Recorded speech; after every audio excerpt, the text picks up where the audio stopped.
ప్రకాశం బ్యారేజీ కుడివైపున కృష్ణానది దిగువ ప్రాంతం అంటే సీతానగరం, అదేవిధంగా మహానాడు కరకట్ట వాసులకు మాత్రం ప్రతి వర్షాకాలంలో మరీ ముఖ్యంగా ఎగువ ప్రాంతాల్లో భారీ వర్షాల కారణంగా కృష్ణానదికి వరదలు వస్తే మాత్రం ప్రతి రాత్రి వాళ్ళ కాలరాత్రి అని చెప్పుకోవాలి. కారణం ఎప్పుడు వరదలు వస్తాయో తెలియదు.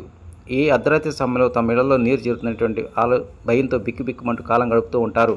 ఈ సమస్య కేవలం 1-2 సంవత్సరాలది కాదు, ఎన్నో దశాబ్దాలుగా వాళ్ళని భయాందోళనకు గురి చేసినటువంటి అంశం చెప్పుకోవచ్చు. అయితే భవిష్యత్తులో ఈ ప్రాంతవాసులకు మాత్రం వరద నుంచి విముక్తిని కలిగించడానికి మాత్రం రాష్ట్ర ప్రభుత్వం కీలకమైనటువంటి నిర్ణయం తీసుకుంది. దాదాపు 294 కోట్ల రూపాయల వ్యయంతో ఈ ప్రకాశం బ్యారేజీ కుడివైపున భారీ గోడ నిర్మాణానికి శ్రీకారం చుట్టింది. దీనికి సంబంధించి ఇప్పటికే రాష్ట్ర ప్రభుత్వం ఆమోదం తెలియజేసింది. ప్రకాశం బ్యారేజీ దగ్గర నుంచి 1.5 కిలోమీటర్ల మేర దిగువ ప్రాంతానికి గోడ నిర్మాణం పనులు చేపట్టనున్నారు. దానిలో భాగంగా గత కొద్ది రోజుల నుంచి ఈ నది అంచున సదును చేసే కార్యక్రమానికి శ్రీకారం చుట్టారు. త్వరలోనే ఈ గోడ నిర్మాణ పనులు చేపట్టనున్నారు.